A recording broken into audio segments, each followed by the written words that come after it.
It is Wednesday, April 14th, 2020, and this is the news. Welcome. My name is Darren Marchant, and I am reporting from Chandler, Arizona. There is very little activity still. The quarantine is still large and in charge and stopping us from doing pretty much everything. I am using a Chromebook, which means that it is virtually impossible to acquire an effective editing program. So this is a live program. And any mistakes, any pauses or uhs that you hear cannot be removed effectively, so I guess you're just going to have to put up with it. Thank you very much. Everything has to be done in one shot. Today's topic, Chernobyl. I have a question for those who wish to comment. Should I be able to manage to get this thing to upload to YouTube, which is also becoming problematic. It seems that Google has taken over control of our media, all while driving away anyone with any sense at all. Hi, James Damore. God bless you. Good job you did. And sorry to hear you had to deal with all that crap. But back to the question of Chernobyl. Chernobyl has what's called an elephant's foot in the bottom. They're calling it an elephant's foot. And this elephant's foot is a large blob of mixed melted material from the original meltdown in the 80s. They just put a new sarcophagus over the old sarcophagus, and they're going to be doing, according to one YouTube channel, 20 years worth of work in there. And my question is, what is the likelihood, or what is the realistic potential of taking advantage of this situation and acquiring all that material back again? You have to realize that this material has a tremendous amount of energy still stored in it.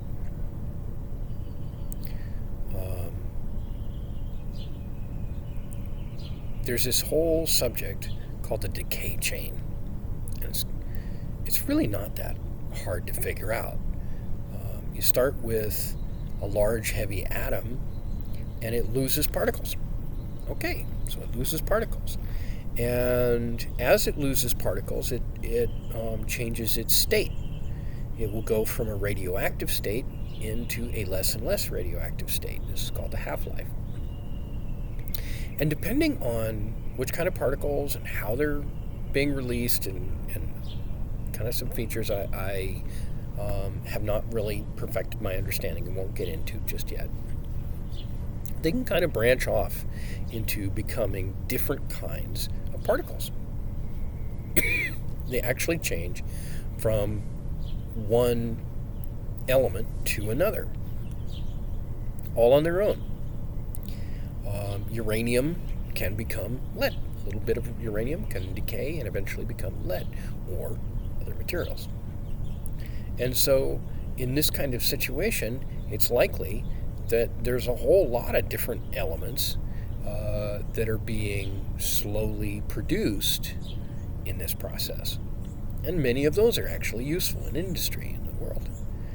And certainly are not being very useful sitting in the basement, all melted up in Chernobyl in Russia. So what are some of the problems involved in this case? Well, in the comments down below, you're likely to see a whole lot of, oh, that'll never work kind of commentary. And some of it will actually have some legitimate points, and a lot of it will just be various forms of logical fallacies and insults. We can just ignore those and And if I ever figure out how to delete those comments, I'll probably do some of that. If we want to get to that uranium foot, there are some very significant problems. The entire location is not just irradiated, but it is a toxic and simply mechanically dangerous area. It's a heavily damaged building with any spaces in there that a person could fit in or access are heavily radiated and have physical dangers and radiometric, physical, and chemical dangers. Not to mention that electronics tends to fail around radiation.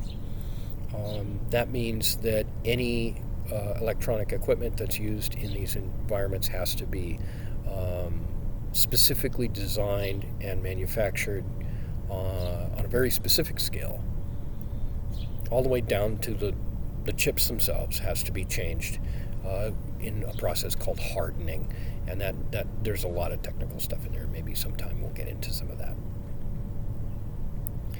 And that foot is down underneath all of that rubble and broken equipment and long abandoned infrastructure. So in order to get at that foot, a pathway, at the very least, would have to be made to that. And you can't put a person, you can't take a guy with a jackhammer and stick him down into that room. You can kill him. And there's lots of shows. You can go and there's some really wonderful YouTube channels that have gone into the nature of radioactive damage to the human body and these kinds of things, and they're very important. So how do we get at that stuff? That means we have, if you conceive of the idea of doing it as a thought experiment, like Einstein liked to do, if you can't do the thing, but you want to understand it a little more, you do a thought experiment. You think about it in the context of the thing and imagine how the laws of physics and any other factors that you might want to apply would inform you of the nature of your experiment and its probable outcome. That means that we would have to remove a lot of material from around that space. According to one of the shows that I just watched, Simon Whistler, always a huge fan. Sometimes he gets some things significantly wrong, but his reports are really, really good, and you should always fact check everything. Even when you find somebody who has a lot of factual and correct material, still, anytime you don't know for a fact that what they're reporting is factual, it's always good to check things and understand things from as many different angles as possible, just so that we don't make mistakes. And we don't blame good reporters like him for other things that we may disagree with. We say, okay, that's how that works. So if we assume that we want to bring that material out, we just, in our thought experiment, we decide we want to bring that uranium and plutonium and americium and all of those kinds of materials out and separate them out and put them into industry. Let's say that we want to do that. That means that we have to produce a plan that gets us there and in the process removes all of the obstacles to these things. I look forward to your comments, and after more study and a chance to look at the comments, perhaps I'll get a chance and make another video. Thank you.